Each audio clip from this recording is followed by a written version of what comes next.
Record है उसके मुताबिक उस ज़मीन के जो मालिक है वो हिमाचल प्रदेश सरकार है और उसमें एक गैर मुमकिन मस्जिद एंटर्ड है, साथ में गैर मुमकिन गली, गैर मुमकिन रास्ता भी एंटर्ड है। गैर मुमकिन का मतलब होता है कि वो सरकारी प्रॉपर्टी है और जो मस्जिद है वो सरकारी प्रॉपर्टी पे बनाई गई है और वक्फ बोर्ड के पास उस मस्जिद को लेकर के, उसके मालिकाना हक को लेकर के कोई भी रिकॉर्ड नहीं है।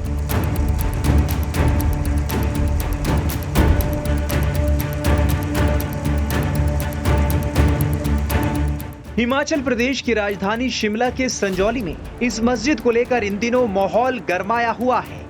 आरोप है कि मस्जिद अवैध रूप से बनाई गई। मुस्लिम पक्ष का कहना है कि मस्जिद के मालिकाना हक को लेकर कोई विवाद नहीं है। बाद में जो निर्माण हुआ विवाद सिर्फ उसको लेकर है। कई स्थानीय लोगों का कहना है कि मस्जिद सरकारी जमीन पर बनी है और इसकी जांच होनी चाहिए, जबकि कई स्थानीय हिंदू ये मानते हैं कि मस्जिद 1947 से पहले की बनी है। विवाद अपनी जगह है। 7 सितंबर को नगर निगम शिमला के आयुक्त के कोर्ट में इस मामले की सुनवाई हुई। मस्जिद कमेटी से इस मामले में लिखित में जवाब दाखिल करने के लिए कहा गया है। इस मामले की अगली सुनवाई अब 5 अक्टूबर को होगी। जो मस्जिद वाला मामला है अनऑथराइज्ड कंस्ट्रक्शंस का है, क्या है और आप किसकी तरफ से आप ये हो? सर, ये इलीगल और अनऑथराइज्ड कंस्ट्रक्शन का मैटर है और ये मैटर पिछले 14 साल से MC municipal corporation Shimla commissioner साहब के कोर्ट में चल रहा है, जिसका केस नंबर 824/AP/2010 है और 14 साल तक कोई इफेक्टिव ऑर्डर आज तक पास नहीं हुआ है हाई कोर्ट इस कमिश्नर साहब के कोर्ट से। इसलिए लोकल रेजिडेंट्स ने आज एक एप्लीकेशन फाइल करी है under order 1 rule 10 CPC for implement of necessary party, ताकि कोर्ट के सामने जो है सही फैक्ट्स और सही जानकारी आ सके, ताकि केस ज़्यादा लिंगर ऑन ना किया जाए और जल्दी से जल्दी केस का फैसला हो जाए। आपकी तरफ से क्या दलील रही और क्या अगली हियरिंग कब है मामले की? सर, हमने सिर्फ यही लिखा है कि जो लेमैन जब कोई भी कंस्ट्रक्शन करता है म्यूनिसिपल कॉरपोरेशन के एरिया में, तो उसकी कंस्ट्रक्शन को इमीडिएट इफेक्ट से तोड़ दिया जाता है या उसका बिजली पानी जो है टेम्परेरी बेस पे, टेम्परेरी ऑर्डर पे काट दिया जाता है। लेकिन इस इलीगल मस्जिद का जो कंस्ट्रक्शन है वो वर्ष 2010 से चल रहा है और आज तक जो है ना तो इसका बिजली पानी डिस्कनेक्ट किया गया और ना ही इसकी जो इलीगल कंस्ट्रक्शन है उसको डेमोलिश करने का कोई ऑर्डर जो है कमिश्नर साहब के कोर्ट से आया है। जो आपकी एप्लीकेशन है वो किन की तरफ से है और जैसा आप कह रहे हैं अनऑथराइज्ड और इलीगल कंस्ट्रक्शन दोनों है, ये टेक्निकली हम समझना चाहेंगे जो ज़मीन है दैट सेज जो रेवेन्यू रिकॉर्ड है प्री इंडिपेंडेंस मालिक गैर मुमकिन मस्जिद अहले इस्लाम, इसको क्या समझे? सर, जो हमारे पास जो रेवेन्यू रिकॉर्ड है उसके मुताबिक उस ज़मीन के जो मालिक है वो हिमाचल प्रदेश सरकार है और उसमें एक गैर मुमकिन मस्जिद एंटर्ड है, साथ में गैर मुमकिन गली, गैर मुमकिन रास्ता भी एंटर्ड है।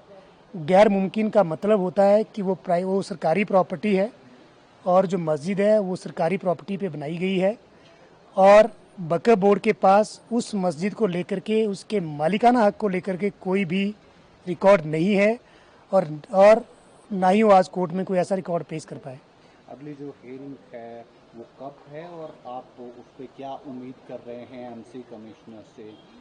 सर, अगली आपका लंबे समय से लिंगर ऑन होता है।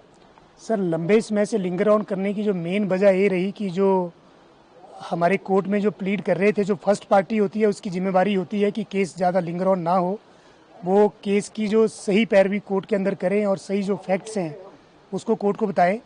लेकिन पिछले 14 साल से जो पहली पार्टी है, जो पहला पक्ष है म्यूनिसिपल कॉरपोरेशन, वो कमिश्नर साहब के कोर्ट में अपना पक्ष मजबूती से नहीं रख पा रहा है और ना ही वो कोर्ट को ये बता पा रहा है कि इलीगल और अनऑथराइज्ड कंस्ट्रक्शन जो है ये हुई है वहाँ पे और कौन उस ज़मीन का मालिक है जहाँ पर ये मस्जिद बनी है और किसके कहने से और किसकी शय पे बनी है, फंड्स कहाँ से आए हैं, इसका निर्माण वक्फ बोर्ड ने किया है या किसी प्राइवेट सोसाइटी ने किया है, वो आज तक नहीं बता पाए कोर्ट को।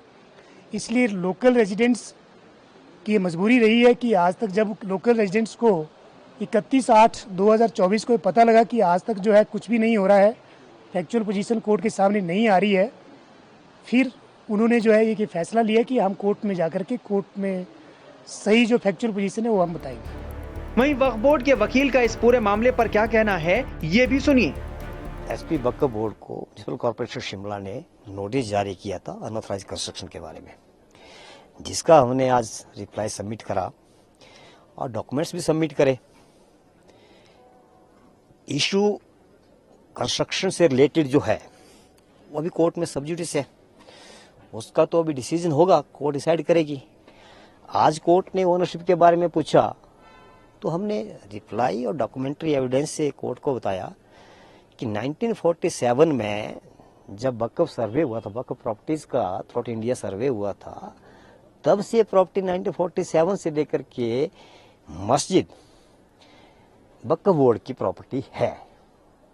तो उसके बाद रेवेन्यू एजेंसीज के लिए वैसे वक्फ बोर्ड ने कई बार एंट्रीज करेक्ट करने के लिए लिखा, लेकिन करेक्शन नहीं हुई। बाकी जेई कंसर्न एक लेटेस्ट स्टेटस रिपोर्ट देंगे प्रॉपर्टीज की, कंस्ट्रक्शन की और बाकी सब चीज़ों की, उसका हम डिटेल रिप्लाई फाइल करेंगे नेक्स्ट डेट ऑफ हियरिंग में। अगली डेट ऑफ हियरिंग क्या है? 5 अक्टूबर को। आपकी जो मेरिट्स हैं apart from as you said reply में दिया है, क्या है और क्या उम्मीद कर रहे हैं फॉर द जस्टिस? नहीं, देखिए अभी इट्स टू अर्ली टू से। अभी जो लेटेस्ट स्टेटस रिपोर्ट जे कंसर्न की होगी उसमें वो क्या रिपोर्ट देते हैं उसको हम एग्जामिन करेंगे, उसका रिप्लाई देंगे। अभी इतने जल्दी हम नहीं कह सकते कि हमारा लाइन ऑफ एक्शन क्या होगा, वो डिपेंड करता है कि उनका क्या स्टेटस रिपोर्ट आती है, उसको एग्जामिन किया जाएगा, उसका रिप्लाई फाइल होगा। और as an advocate, as an individual, क्या अपील करेंगे टू द सिविल सोसाइटी? देखिए, मैं I am concerned with my case only. I have been engaged by SC Waqf Board to conduct the case and I am conducting the case only. I can't comment so far as this all is happening. Yes, I can't comment on that. Sanjauli में मस्जिद को लेकर तो विवाद गरमाया ही हुआ है। स्थानीय लोगों की चिंता इस बात पर भी है कि इलाके में एक विशेष समुदाय की जनसंख्या इतनी तेजी से कैसे बढ़ रही है। कई हिंदू महिलाओं ने तो इस पर चिंता जाहिर करते हुए गंभीर सवाल भी उठाए। शिमला के संजौली में बनी ये मस्जिद और इसके आस पड़ोस में रहने वाले लोग और खास तौर से महिलाएं, कहा यह जा रहा है कि यहाँ की महिलाएं जो हैं वो ज्यादा असहज महसूस कर रही हैं यहाँ पर, जब से यहाँ मुस्लिम आबादी बढ़ी है। यहाँ जो अवैध निर्माण किया गया है उसकी वजह से, यहाँ नमाज से लेकर और एक्टिविटीज जो बढ़ी है उसकी वजह से। तो हम यहाँ आस पड़ोस में रहने वाली महिलाओं के पास आए हैं ताकि हम समझ पाएं कि दरअसल जो टीवी पर दिखाई देता है, अखबार में सुनाई दे रहा है, वो सच है या आप लोग सच में ऐसा कुछ फील कर रही हैं कि इन लोगों की आबादी बढ़ी है, बाहर के आए हुए लोगों की, खास समुदाय के लोगों की आबादी बढ़ी है, तो यहाँ कुछ बदल गया है। एक बार अपना नाम बताइए। मेरा नाम शिल्पी है। आप कहाँ रहती हैं? यहीं पर रहती हूँ। ये आपका ही घर? बिल्कुल बिल्कुल। इन्हीं का घर है ये, और ये मस्जिद से मुझे लगता है कि 50 मीटर की दूरी पर ही। बिल्कुल बिल्कुल, ज्यादा दूरी पर नहीं है ये। तो क्या समस्या है? सर, यहाँ पर ये समस्या है कि ये डे बाय डे यहाँ पर तादाद बढ़ती जा रही है बाहरी क्षेत्र से आए लोगों की, और यहाँ पर हमें चलने में खुद दिक्कत होती है। आप खुद देखोगे कि रास्ता कितना सा है, और जिस दिन इनकी शुक्रवार की नमाज होती है उस दिन यहाँ पर कम से कम हज़ारों की तादाद में होते हैं, तो हमें थोड़ा वेट करना पड़ता है।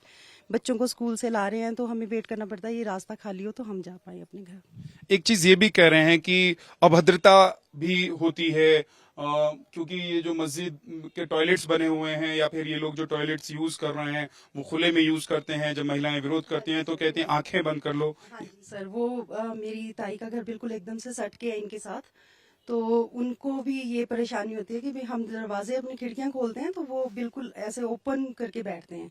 अगर बोलें तो फिर वो बोलते हैं आप अपनी आंखें बंद कर लो, हमें तो ऐसे ही जाना है। सोनिया जी बता रही हैं, दो महिलाएं जिनसे बात हुई, कि यहाँ पर अभद्रता से लेकर और बदतमीजी भी हो रही है। तो ये सब चीजें क्या नई हैं इस इलाके में? सर, ये सब कुछ सच है। यहाँ से भी हम लोग जाते हैं, बच्चों को लेने जाते हैं, वो तो बहुत डे बाय डे बाहर से बहुत लोग आ गए मुस्लिम जो है ना ये, और मतलब शुक्रवार को तो इतना है कि हम यहाँ से अपने बच्चों को भी लेने नहीं जा सकते, घर से बाहर नहीं निकल सकते हम लोग, गली में से खूब बहुत निकलते हैं लोग, बहुत परेशानी होती है। क्या परेशानी होती है? सर, ये होता है कि मतलब देखते हैं अजीब तरीके से घूरते हैं, कमेंट तो चलो हमें तो नहीं किया, पर बहुत मतलब गंदा लगता है जब घूरते हैं। अजीब नजरों से देखते हैं? अजीब नजरों से सर।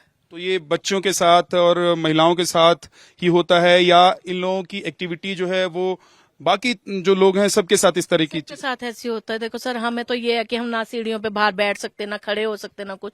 बहुत ज्यादा संख्या से लोग निकलते हैं यहाँ से। हम यहाँ पर बाहर नहीं बैठ सकते कहीं, यहाँ तो ये स्टेयर्स पर ही हम धूप सेकते हैं। तो यहाँ से ये गली से आना जाना इनका, तो हमें उठकर बैठना, उठना बैठना, बस ये ही लगा रहता है यहाँ पर। बता दें कि हिंदू संगठनों ने संजौली में मौजूद इस मस्जिद के खिलाफ एक्शन के लिए 2 दिन का अल्टीमेटम दिया था। वो वक्त भी गुजर चुका है। अब देखना होगा कि हिंदू संगठनों का आगे क्या रुख रहता है, क्योंकि अब इस मामले में अगली सुनवाई 5 अक्टूबर को है।